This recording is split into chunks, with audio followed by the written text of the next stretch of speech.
के बाद कारगिल विजय दिवस पर देश भर में आज शहीदों को याद किया जा रहा है। रक्षा मंत्री राजनाथ सिंह ने नेशनल वॉर मेमोरियल पहुंचकर शहीदों को श्रद्धांजलि दी। वहीं हिंदुवादी नेता राजू चंदेल भी शहीदों को पुष्पांजलि अर्पित करने नेशनल वॉर मेमोरियल पहुंचे। इस दौरान हमारे संवाददाता ताबिश कमाल ने हिंदुवादी नेता राजू चंदेल से खास बातचीत की। विजय दिवस को आज पूरे 22 साल हो चुके हैं और ऐसे में देश भर में तमाम जगहों पर इन शहीदों के लिए अलग अलग तरह से नमन दिया जा रहा है। हिंदूवादी नेता राजू चंदेल भी दिल्ली पहुंचे हैं।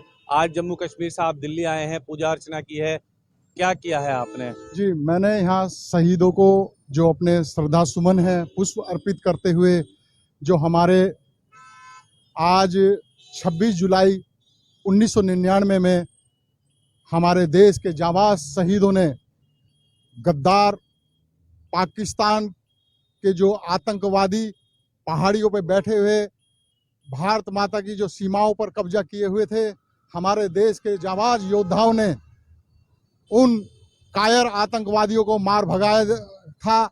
आज ही के दिन उन सैकड़ों वीरों ने अपनी जान की आहुति देते हुए उन चोटियों को आजाद कराया था और भारत माता का मान बढ़ाया था।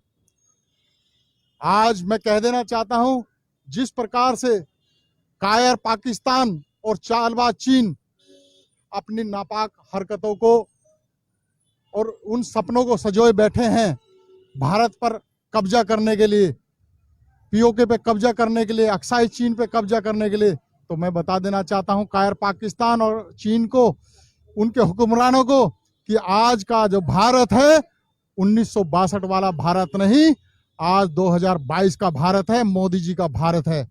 आज हमारे डीआरडीओ, इसरो और रक्षा अनुसंधानों ने जो वेपन, जो मिसाइलें हमारे फौजियों को देकर के सक्षम बनाया है। आज की हमारी जो सेनाएं हैं विश्व की चौथे स्तंभ की सेना है, इससे कोई मुकाबला नहीं। अगर आपने पुष्प अर्पित किए, डिफेंस मिनिस्टर राजनाथ सिंह भी आए, तमाम लोग यहाँ पर इस स्मारक पर आए, नेशनल वॉर मेमोरियल पर याद किया गया है।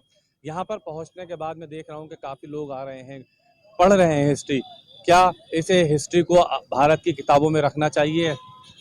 बिल्कुल, ये जो शौर्य गाथा है, इस शौर्य गाथा को आने वाली नस्लों को, जनरेशन को बताने की अति आवश्यकता है कि किस प्रकार कायर पाकिस्तान ने भारत की सीमाओं पर कब्जा करने की मंशा से अपने फौजी और आतंकवादियों को भेजा था, जिनको मुंह की खानी पड़ी थी।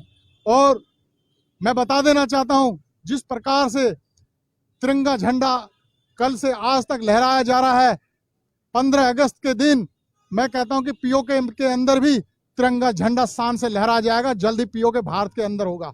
चलिए, बात करने के लिए शुक्रिया। यानी आज इस नेशनल वॉर मेमोरियल पर तमाम देश के जहां लोग भी आ रहे हैं, वहीं सुबह आकर के डिफेंस मिनिस्टर राजनाथ सिंह ने यहां पर उन शहीदों को नमन किया है और यहां पर अब पूजा कर राजू चंदेल बाहर निकले हैं। सहयोगी साजिद के साथ ताबिश कमाल, दिल्ली। उत्तर प्रदेश के मुख्यमंत्री योगी आदित्यनाथ की अध्यक्षता में आज लोक भवन में कैबिनेट की अहम बैठक संपन्न हुई। बैठक में कई प्रस्तावों पर कैबिनेट की मोहर लगी। परिवहन विभाग में एक प्रस्ताव पास हुआ जिसमें एनसीआर में चलने वाली गाड़ियों पर अलग अलग टैक्स नहीं देना होगा। इसी को लेकर हमारे संवाददाता अनूप चौधरी ने परिवहन मंत्री दयाशंकर सिंह से खास बातचीत की। बातचीत में कैबिनेट में पास हुए प्रस्ताव की जानकारी देने के साथ ही ओम प्रकाश राजभर के बारे में खुलकर बात रखी गई। परिवहन मंत्री दयाशंकर सिंह जी हमारे साथ हैं। आज यूपी की कैबिनेट बैठक थी। हम कैबिनेट की बैठक में परिवहन विभाग में क्या निर्णय लिए गए हम बात करेंगे। सर, आज कैबिनेट की बैठक थी, क्या निर्णय लिया आपके विभाग में?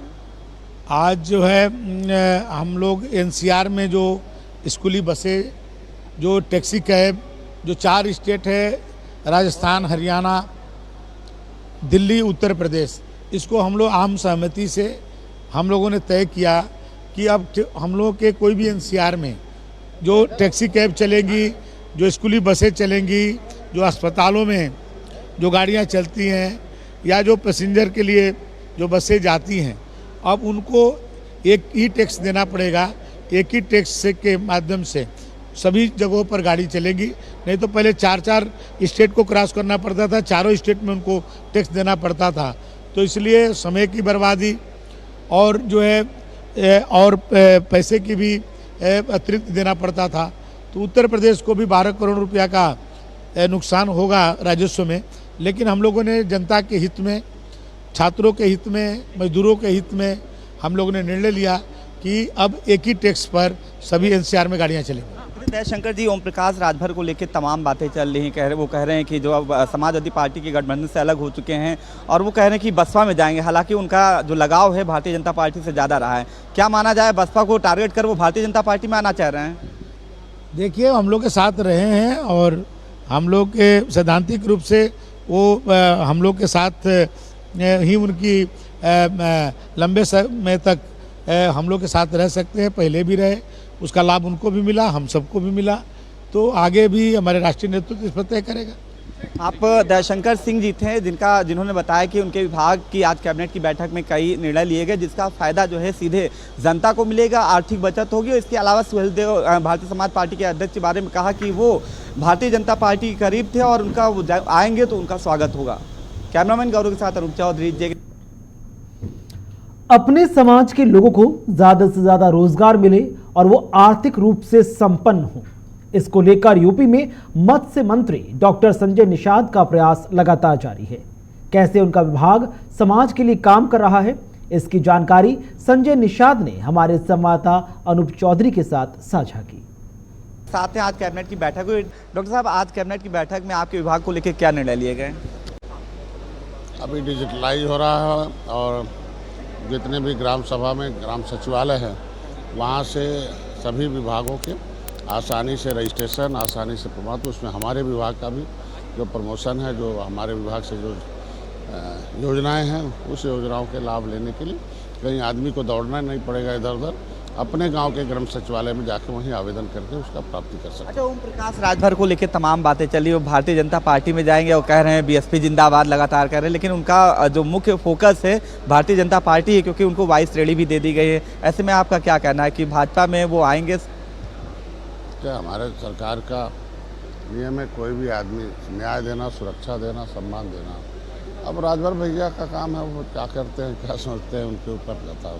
अब उसका उनके ऊपर ही वो कैसे कहाँ चलते हैं, उनका निर्णय उनके ऊपर है। हम लोग अपने निर्णय के अनुसार अपने समाज और अपने कार्यकर्ताओं को सम्मान दिलाना, न्याय दिलाना, समृद्धि दिलाना, सस्ते में उनके समस्याओं का समाधान करना, ये सत्ता के साथ है और सत्ता के पास है। आप डॉक्टर संजय प्रसाद जी हैं जिनका साफ कहना है कि राजभर कुछ भी करे वो उनका अलग मुद्दा है, लेकिन उनका कहना है साफ है कि वो अपने समाज के लिए ही आगे करते रहेंगे। कैमरामैन गौरव के साथ अनूप चौधरी, JK न्यूज़ लखनऊ। और इसी के साथ खबरों में बस इतना ही। नमस्कार।